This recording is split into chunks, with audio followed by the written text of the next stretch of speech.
como a França passou de monarquia dominante da Europa para revolução, terror, império e, eventualmente, um Estado moderno.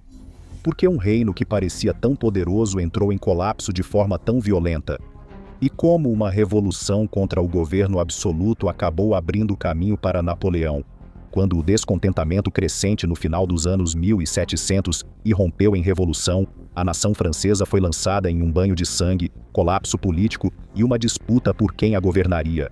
No entanto, desse caos também surgiram a consagração de direitos e princípios fundamentais, muitos dos quais permanecem como pilares da nação até hoje. Esta é a história de como a velha ordem foi quebrada, como Napoleão surgiu dos escombros e como repetidas convulsões transformaram a França. No início dos anos 1700, a França ainda estava sob o reinado do Rei Sol, Luís XIV, cujo governo de 72 anos continua sendo um dos mais longos da história registrada. Apesar do absolutismo monárquico de Luís, ele fez muito para inaugurar a nação francesa moderna por meio de sua ampla centralização e reformas. Essas medidas limitaram ainda mais o poder da nobreza regional, um processo que já estava em andamento há séculos e serviu para desenvolver o aparato estatal. A França era a potência da Europa durante esse período. Suas culturas e tradições eram imitadas em todo o continente, e o francês era a língua franca da elite. Muito havia sido conquistado desde os dias tumultuados da Reforma e das guerras de religião. No entanto, o monarca estava envelhecendo e, apesar do sucesso da França, o país estava economicamente endividado e sobrecarregado. Como os séculos anteriores haviam mostrado, o programa de um rei nunca era garantia do sucesso do próximo. Devido ao seu reinado ter durado tanto tempo, ele sobreviveu aos seus próximos herdeiros diretos. Assim, foi seu neto, Luís XV, quem herdou a coroa aos 5 anos de idade. Durante as primeiras décadas de seu governo, grande parte dele ficou sob a tutela de parentes. O jovem Luís pôde colher os frutos do reinado produtivo de seu avô. A França continuava no auge de seu poder cultural. Ele manteve essas aparências por meio do patrocínio às artes e de uma série de edifícios grandiosos, com ainda mais construídos do que sob seu predecessor. Internamente, porém, as coisas estavam estagnadas. Ele tomou poucas decisões que modernizassem o país, manteve a carga tributária sobre os pobres elevada e minou a posição da monarquia devido aos inúmeros escândalos financeiros em que seus funcionários estavam envolvidos. No fim das contas, embora não tenha sido um rei desastroso por si só, o supostamente tímido Luís também fez pouco para desenvolver o país ou garantir a posição da monarquia em uma França cada vez mais socialmente estratificada. A era do iluminismo agora chegava à Europa. Ela se baseava em aspectos do humanismo renascentista e sua ênfase na racionalidade, mas ia além. O empirismo, a primazia da ciência e uma nova tradição filosófica e de debates passaram a dominar. Ela se desenvolveu tanto nas instituições educacionais de elite da França, quanto em seu vibrante vida urbana de cafés e salões. Influenciada pela expansão das redes editoriais, comércio global e intercâmbio científico, ela representou um desafio significativo às antigas explicações religiosas e tradicionais sobre política e sociedade. Com titãs da época como Voltaire deixando sua marca, o monarca francês e o Estado, agora bem estabelecidos como patronos das artes, foram inicialmente favoráveis. No entanto, à medida que esse movimento florescente ganhava força, eles começaram a perceber a ameaça que ele representava. As exigências agora incluíam mais direitos para o homem comum e um desafio previsível à ideia do direito divino dos reis. Esse era o fundamento ideológico da futura revolução, que, embora levasse décadas para emergir, já estava fervilhando. Enquanto as possessões coloniais haviam atingido seu auge sob seu predecessor, Luís XV supervisionaria um declínio drástico na sorte da França, com a derrota da França para a Grã-Bretanha na Guerra Franco-Indígena. Esse conflito fazia parte da Guerra dos 7 Anos, travada na Europa, e no Acordo de Paz de 1763, a França cedeu a maior parte de seu Império Norte-Americano à Grã-Bretanha, enquanto a Louisiana, a oeste do Mississippi, foi para a Espanha. Esse foi um golpe duro para um reino que já estava sob pressão financeira. A Nova França abrangia uma área enorme, desde o acesso às ricas regiões de caça, para o comércio de peles dos Grandes Lagos, até a Louisiana, no sul. Sua perda privou a França de territórios estratégicos e de redes comerciais em um momento em que a nação não podia se dar ao luxo de sofrer outro golpe, além de prejudicar o prestígio internacional da França. Isso, por sua vez, prejudica a posição da monarquia. Luís XV continuaria a presidir mais anos de má administração interna, enquanto a nação se aproximava cada vez mais de conflitos internos. O pesado sistema de tributação, conhecido como taille, que recaía principalmente sobre o campesinato, se combinou com uma série de escassez de alimentos, e o excesso percebido da corte fez com que, na época da morte do monarca, em 1774, a França fosse essencialmente um barril de pólvora. Quando Luís XVI subiu ao trono em 1774, ele estava em grande parte limitado pela desastrosa herança econômica e pelos danos mais amplos deixados pelas perdas imperiais da França. No entanto, ele deu apoio em um momento crucial à causa revolucionária na Guerra de Independência Americana. Isso ajudou a transformar o conflito em algo global e aumentou as chances a favor dos colonos, ao mesmo tempo em que aprofundou a crise da dívida da França. Também é importante notar que reformas foram tentadas. Ministros como Turgot, Necker e Calonne tentaram conter os gastos, racionalizar a tributação e transferir parte do peso para as elites privilegiadas. Mas esses esforços encontraram resistência de interesses arraigados, dos parlamentos e da Assembleia dos Notáveis, enquanto a própria coroa vacilava. No entanto, somas enormes de dinheiro ainda eram gastas com funções do Estado e a manutenção de propriedades luxuosas. Isso incluía o vasto Palácio de Versalhes, que havia se tornado sinônimo de demonstrações descaradas de riqueza e excesso. No fim dos anos 1780, a crise fiscal era principalmente causada pela dívida, custos de guerra e um sistema tributário ineficaz para atingir os privilegiados. Enquanto os gastos da corte continuavam sendo politicamente tóxicos, porque simbolizavam uma monarquia distante de seus súditos. Para um reino já sobrecarregado por desigualdade, privilégios e um sistema tributário distorcido, isso só aumentava a sensação de que a monarquia vivia em um mundo diferente de seus súditos. Junto com o sistema tributário injusto, as más colheitas e o aumento do preço do pão, esses foram algumas das faíscas que ajudariam a acender o pavio da Revolução Francesa. Embora tumultos regionais esporádicos já estivessem ocorrendo nos anos anteriores, como resultado do descontentamento dos cidadãos, os acontecimentos ganhariam ritmo em 1789. Sob pressão da crise nacional, o rei Luís XVI convocou os Estados Gerais pela primeira vez desde 1614, numa tentativa de criar um senso de inclusão e conter a crise. No entanto, não foi o suficiente. O ressentimento popular estava nas alturas, assim como o apetite por mudanças alimentado por décadas de ideais iluministas. Julho de 1789 marcou a icônica tomada da Bastilha. Nas semanas que se seguiram, e em meio ao grande medo no campo, a Assembleia Nacional foi muito além. Nas noites de 4 de agosto, ela atacou os direitos feudais e privilégios, e mais tarde naquele mês, emitiu a Declaração dos Direitos do Homem e do Cidadão. Esse foi um momento crucial na destruição da velha ordem e na modernização da nação. A Declaração dos Direitos do Homem e do Cidadão, adotada no final de agosto de 1789, foi um documento fundamental que representou os ideais da primeira fase da Revolução e viria a influenciar o pensamento constitucional e os movimentos democráticos por séculos. No entanto, o caos e as rápidas mudanças caracterizaram esse período. Tentou-se primeiro criar uma monarquia constitucional, mantendo o rei Luís como figura simbólica no poder. Essas tentativas chegaram ao fim em 1792, quando o rei foi deposto em uma insurreição por facções revolucionárias insatisfeitas com o ritmo das reformas. Isso levou ao estabelecimento da Primeira República Francesa, que persistiria até ser substituída pelo Império de Napoleão em 1804. Assim como o fim sangrento do monarca francês com a execução de Luís em janeiro de 1793. A substituição de uma estrutura monárquica de séculos por um país governado por cidadãos provou ser um processo desafiador, e o conflito dominou a liderança nos anos seguintes. Um novo órgão governante, o Comitê de Salvação Pública, supervisionaria um reinado de terror que durou 1 ano, no qual inimigos políticos e outras pessoas foram executados.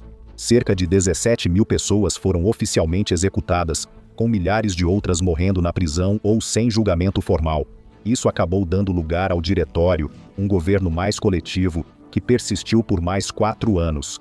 No entanto, abalado por divisões internas e fraqueza, o cenário acabou sendo preparado para que Napoleão tomasse o poder para si mesmo. O jovem comandante estava em ascensão, tendo se destacado em batalhas como a de Toulon contra os monarquistas e aliados estrangeiros, incluindo a Grã-Bretanha.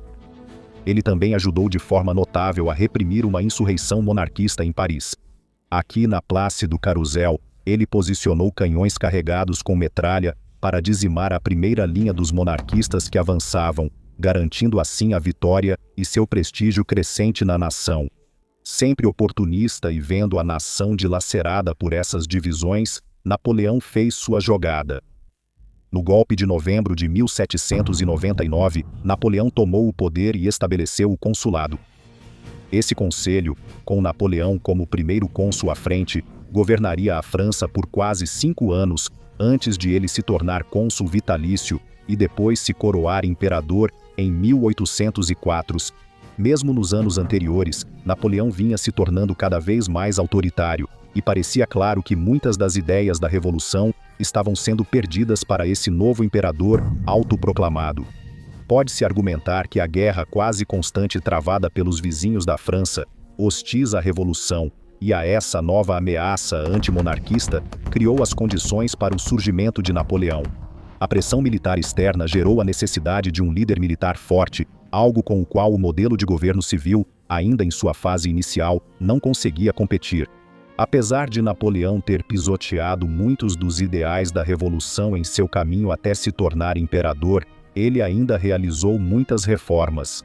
Essas reformas foram importantes para modernizar o país, embora nem sempre refletissem os objetivos do movimento do final do século XVIII, que derrubou a monarquia. Napoleão pode ser visto como a figura que finalizou o processo de centralização do poder em torno do governante. Essa foi uma luta constante para os reis franceses desde os primórdios da nação, com muitos nobres regionais desfrutando de quase autonomia por longos períodos. Agora, porém, como um imperador ao estilo de César, Napoleão concentrou vasto poder em torno de si na corte em Paris. Uma nova classe de prefeitos competentes foi encarregada de administrar as regiões da França, figuras poderosas e importantes, mas, fundamentalmente, servos do Estado e não nobres do passado, que se apresentavam como governantes. Isso serviu para simplificar e aumentar a eficiência dos processos administrativos, além de proporcionar mais uniformidade entre as diversas regiões da França. Ele supervisionou o desenvolvimento em massa de infraestrutura, a centralização da educação e uma ênfase na meritocracia em vez dos direitos herdados dos nobres. O sistema de tributação, que havia praticamente colapsado durante os anos da Revolução, também foi reconstruído e desenvolvido, tornando-se um exemplo moderno e eficiente para a época. Com esse sistema em vigor, a França pôde planejar o futuro, financiar melhor suas forças armadas e, de modo geral, funcionar como o que reconheceríamos como um Estado-nação mais moderno.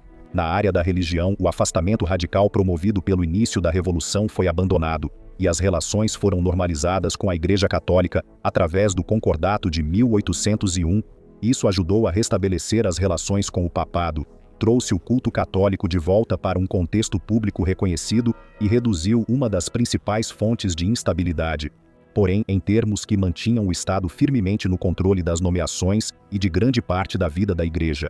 Napoleão, sempre pragmático, também concedeu tolerância a outras denominações religiosas, tornando menos provável o retorno aos conflitos sectários dos séculos anteriores, mesmo que as tensões não tenham desaparecido completamente. Em muitas dessas áreas pode-se ver que Napoleão foi influenciado pelos ideais do Iluminismo, ele próprio também tendo grande apreço pelas ciências e artes. Isso está incorporado no Código Napoleônico II, que consolidou a igualdade perante a lei, os direitos civis de propriedade e o fim dos privilégios feudais. Embora tenha padronizado a herança, também fortaleceu a autoridade paterna e limitou os direitos das mulheres em comparação com a Revolução. Muitos desses princípios civis, embora não todos, permaneceram como pilares da nação. No entanto, em termos de sua abordagem pessoal ao governo, Ele era mais um imperador autocrático do que a democracia cidadã idealizada pelos pensadores do Iluminismo. Independentemente disso, Napoleão inaugurou uma era de domínio para a França, trazendo de volta uma confiança que havia desaparecido durante os turbulentos anos da Revolução. No entanto, seu programa acabaria sendo definido e dominado por ameaças externas. Elas ajudaram a garantir que seu reinado fosse relativamente curto e que o caos voltasse mais uma vez ao governo francês. Desde antes de sua ascensão ao poder, estados europeus rivais vinham se mobilizando contra a França revolucionária. Sua guinada antimonárquica era vista como uma grande ameaça, mas também era o seu poder crescente na Itália, nos Países Baixos, na Suíça e nas terras alemãs.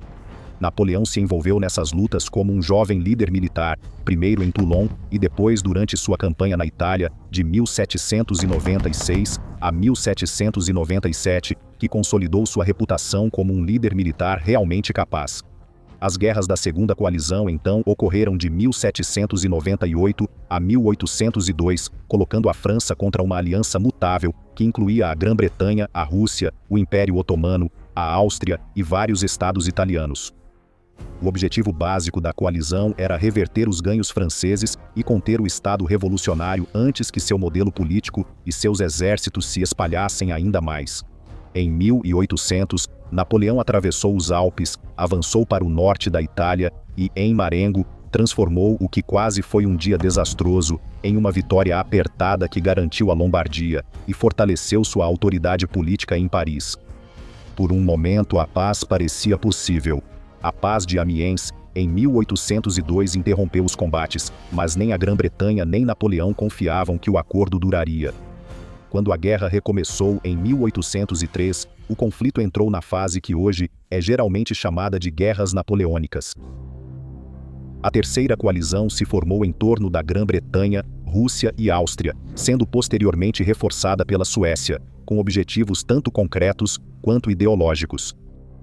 Forçar a França a sair da Itália e de Hanover, restaurar a independência de estados como a Holanda e a Suíça, e conter um poder que começava a dominar o continente. Napoleão respondeu com uma das manobras operacionais mais brilhantes de sua carreira. Tendo reunido um exército de invasão na costa do Canal para um ataque planejado contra a Grã-Bretanha, ele de repente virou essa força para o leste, cruzou o Reno, cercou um exército austríaco em Ulm e marchou sobre Viena. Em seguida, ele atraiu os exércitos aliados para a batalha em Austerlitz, em dezembro de 1805, onde a destruição das forças austro-russas se tornou o triunfo emblemático de sua ascensão. Isso quebrou a Terceira Coalizão, forçou a Áustria a assinar a Paz de Presburgo e confirmou que a França não apenas sobreviveu à Revolução, mas se tornou a principal potência militar da Europa. Esse sucesso, no entanto, apenas redesenhou o mapa para a próxima fase da guerra. A Quarta Coalizão foi motivada principalmente pela preocupação da Prússia com a crescente influência de Napoleão na Alemanha, especialmente depois que ele organizou a Confederação do Reno sob proteção francesa e reduziu ainda mais a independência do antigo mundo do Sacro Império Romano. Em 1806, o exército prussiano foi destruído em Jena e Auerstedt. E em 1807 os russos também foram derrotados após os combates brutais do inverno em Eylau e a batalha decisiva de Friedland. Os tratados de Tilsit deixaram Napoleão no auge do seu poder. A Prússia foi humilhada, a influência francesa se espalhou profundamente pela Europa Central e Napoleão pôde redesenhar fronteiras, elevar governantes subordinados e usar estados satélites como zonas de proteção, aliados e fontes de recrutamento.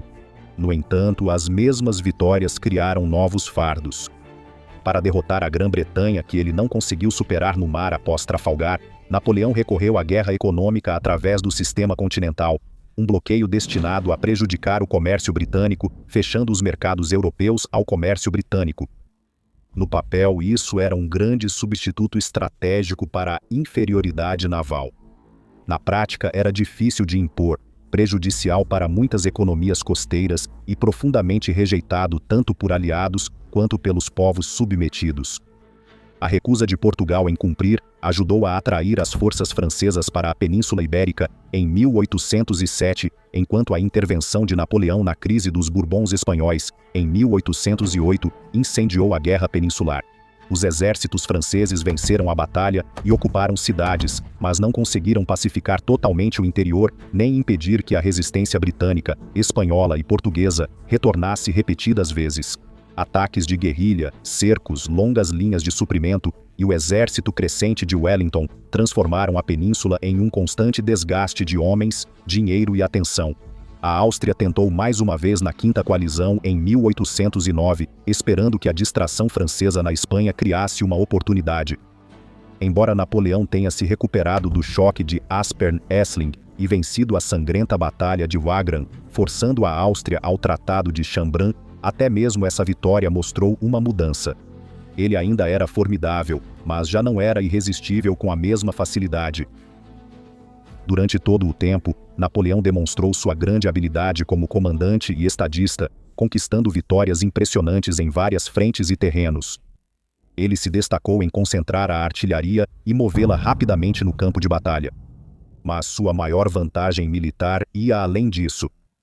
Ele aperfeiçoou o sistema de corpos de exército em um instrumento poderoso, formações autossuficientes com seus próprios estados-maiores, infantaria, cavalaria e canhões, que podiam marchar separadamente, se abastecer em áreas mais amplas e depois se reunir rapidamente para a batalha. Isso deu às operações francesas velocidade e flexibilidade que muitos adversários não conseguiram igualar, especialmente nas campanhas de Ulm a Friedland. Promoção por mérito, mobilização em massa e o uso de contingentes aliados também permitiram que a França colocasse em campo exércitos de escala enorme.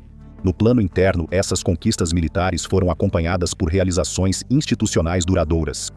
Ele ajudou a estabilizar as finanças do Estado por meio do Banco da França, construiu uma máquina administrativa mais centralizada através dos prefeitos, expandiu o liceu e a educação dirigida pelo Estado, e criou a Legião de Honra, para recompensar o serviço, não o nascimento. Na esfera legal, o Código Civil de 1804 sistematizou a lei, consolidou a igualdade dos cidadãos do sexo masculino perante ela, garantiu direitos de propriedade e confirmou a destruição dos privilégios feudais. Mesmo assim, também restaurou uma ordem familiar fortemente patriarcal e restringiu alguns dos avanços que as mulheres haviam conquistado durante a Revolução. Essas conquistas foram importantes porque sobreviveram ao Império Militar de Napoleão, mas o próprio Império passou a depender cada vez mais de vitórias contínuas. O sistema continental antagonizou tanto amigos quanto súditos. O poderio naval britânico reduziu seu efeito, e a dominação de Napoleão sobre a Europa forçou outros governantes a tentarem repetidamente se libertar. A Rússia, em particular, se afastou do seu sistema e, em 1812, ele lançou uma invasão que acabaria fatalmente danificando toda a estrutura. Ele reuniu o maior exército que a Europa já tinha visto e esperava que a campanha fosse decidida rapidamente. Mas os russos trocaram espaço por tempo, recuando para o interior, rejeitando uma paz decisiva após Borodino e abandonando Moscou em vez de admitir a derrota na guerra. Quando Napoleão recuou, fome, frio, exaustão, doenças e ataques constantes devastaram a grande armée. O que voltou para o oeste não era a força que havia vencido em Austerlitz. Percebendo finalmente a fraqueza, seus inimigos se reuniram na Sexta Coalizão. Mesmo que Napoleão ainda tenha mostrado lampejos de genialidade em 1813 e novamente na campanha de 1814 na França, a derrota decisiva em Leipzig destruiu o que restava da dominação francesa na Alemanha e na Polônia, e os aliados então invadiram a própria França. Paris caiu em 1814, Napoleão abdicou e foi exilado para Elba. Seu retorno durante os 100 dias reavivou brevemente a luta, mas a Sétima Coalizão se mobilizou imediatamente, e Waterloo, em junho de 1815, tornou-se sua derrota final. Ele abdicou novamente e foi enviado para Santa Helena, onde passaria o resto de sua vida. Mesmo assim, ele deixou sua marca com uma série de reformas e se gravou na memória cultural da França. Um governante simbólico que supervisionou um período de domínio francês na Europa e de estabilização após os sangrentos anos revolucionários. Como há muito era o desejo dos inimigos da França, a linhagem real dos Bourbons foi restaurada primeiro em 1814 e depois novamente após os 100 dias em 1815, após a queda de Napoleão. Tropas estrangeiras ficaram na França até o pagamento das indenizações, e figuras bonapartistas foram afastadas de seus cargos. Embora possa parecer um retrocesso em relação à Revolução e aos anos napoleônicos, a realidade era mais complicada. A monarquia restaurada não voltou ao governo absoluto. Ela precisou governar constitucionalmente. Grande parte das terras perdidas pela nobreza nunca foi devolvida, e muitos dos principais direitos civis estabelecidos nas décadas anteriores permaneceram firmemente em vigor. Isso mostra que, embora eles estivessem desesperados para conter as ameaças revolucionárias ao domínio de dinastias aparentadas em toda a Europa, havia uma consciência de que agir com muita dureza poderia simplesmente reacender uma nova revolução. Isso também mostra o poder do povo francês e o valor das conquistas arduamente alcançadas nos anos anteriores. O último dos monarcas Bourbon restaurados, Carlos X, porém perturbou esse equilíbrio. Ele buscou aumentar a compensação aos proprietários de terras prejudicados na Revolução e restaurar o luxo e ostentação na corte, como no antigo regime. Consequentemente, em 1830 ele foi deposto na Revolução de Julho, inaugurando uma nova mudança nas dinâmicas de poder. A Revolução de Julho de 1830 foi menos abrangente socialmente do que a de 1848 e foi fortemente impulsionada pelas elites liberais, embora os trabalhadores parisienses também tenham sido cruciais nos combates. Muitos entre a crescente população de comerciantes franceses e famílias de novos ricos sentiam que a ênfase dada por Charles d'Otis à antiga nobreza excluía seus interesses. Com a instalação de outro monarca, desta vez Luís Filipe, do ramo da família Orleans, eles viam seus interesses e oportunidades de progresso melhor representados. Durante seu reinado como Luís Filipe I, ele se lembrou daqueles que o ajudaram a chegar ao poder, governando em grande parte em nome dessa crescente classe média. No entanto, ele representou mudanças importantes em certas áreas e pode ser visto como um líder tecnocrata mais moderno em comparação com os monarcas Bourbon anteriores. Ele rejeitou o luxo da corte e se cercou de empresários em vez de nobres. Ele mudou o título real de rei da França para rei dos franceses, uma diferença sutil, mas que reconhecia significativamente sua legitimidade como concedida pela população e não por Deus. Ele também restaurou a antiga tricolor francesa, deixando de lado a bandeira branca da era da Restauração Bourbon, com todas as suas associações aristocráticas. No entanto, a Revolução voltaria novamente em 1848. Ao contrário da Revolução de Julho de 1830, esta trouxe mudanças maiores, com seu apoio popular mais amplo e exigências mais rigorosas. Luís Filipe foi deposto, encerrando a monarquia de Julho e dando início à Segunda República Francesa. Isso ocorreu em meio ao desejo popular de retornar aos princípios iluministas e aos direitos civis da Primeira República. No entanto, o movimento foi prejudicado por disputas internas e faccionalismo, e apesar do sucesso em depor o rei, as bases eram frágeis. Nesse clima, o sobrinho de Napoleão, Luís Napoleão Bonaparte, foi eleito presidente da nova república, apresentando-se como um candidato antissistema. No entanto, devido à fraqueza inerente do sistema, ele conseguiu tomar o poder em um golpe de Estado em 1851, autoproclamando-se imperador Napoleão III. Assim começou o Segundo Império Francês. E novamente um movimento nascido da agitação popular foi consolidado por um governante autoritário. Assim como seu tio, Luís Napoleão restringiria reformas cívicas e movimentos políticos, enquanto ainda supervisionava um período de estabilidade e crescimento econômico para a França. Isso incluiu a aceleração do crescimento industrial, grandes investimentos em infraestrutura e expansão no exterior, enquanto novos bancos ajudavam a financiar partes da economia. Assim, a década de 1850 presenciou um relativo boom, o que ajudou pelo menos a apaziguar algumas das demandas de sua oposição. No entanto, na década seguinte o descontentamento público crescia com seu autoritarismo e a censura à imprensa. Luís relaxou algumas leis em resposta, mas isso só acabou alimentando o radicalismo, especialmente entre os trabalhadores industriais. O golpe final em seu reinado foi o aumento do poder prussiano, que ele não conseguiu enfrentar de forma eficaz. A rápida derrota da França na guerra contra a Prússia em 1870 levou ao colapso do governo dele. Luís fugiu para a Inglaterra e proclamaram a Terceira República Francesa. Essa fase continuaria até a invasão das forças alemãs na Segunda Guerra Mundial, tornando-se o período mais longo de governo contínuo desde antes da Revolução. Embora o faccionalismo interno persistisse entre simpatizantes monarquistas, seus opositores mais radicais e todos os outros grupos intermediários, ainda assim foi um período de governo mais estável. A base tributária cresceu. A centralização avançou com grandes diferenças regionais sendo reduzidas. A industrialização progrediu e as classes médias se expandiram. Externamente também foi um período de expansão colonial, algo que não era visto desde antes da Revolução. A presença francesa cresceu muito na África Ocidental e nas possessões da Indochina. Tudo isso ajudou a construir o orgulho e a unidade nacional. Embora seja uma simplificação de algumas das complexas divisões internas da França, a parte final desse período, especialmente entre a década de 1890 e o início da Primeira Guerra Mundial, é frequentemente chamada de Bela Época, denotando o crescimento econômico, os avanços tecnológicos e o otimismo geral da época. No entanto, infelizmente, eventos brutais de uma nova guerra europeia logo destruiriam esse espírito.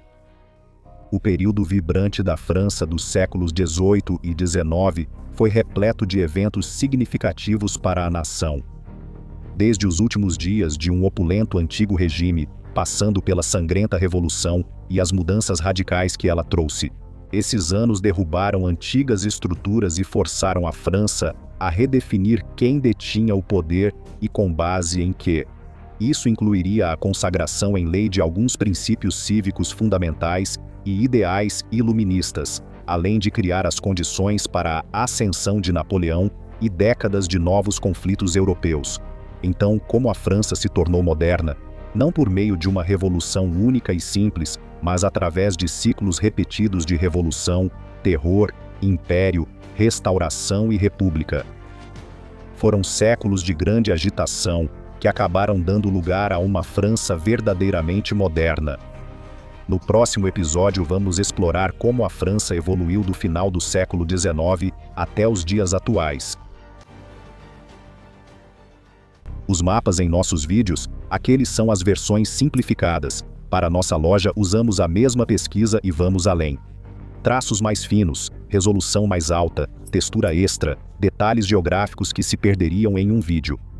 Esses mapas são feitos para quem quer algo de verdade, algo que você pode consultar, pendurar ou simplesmente ter, porque é a versão que realmente queríamos fazer. O tipo de mapa que você não ignora, você guarda.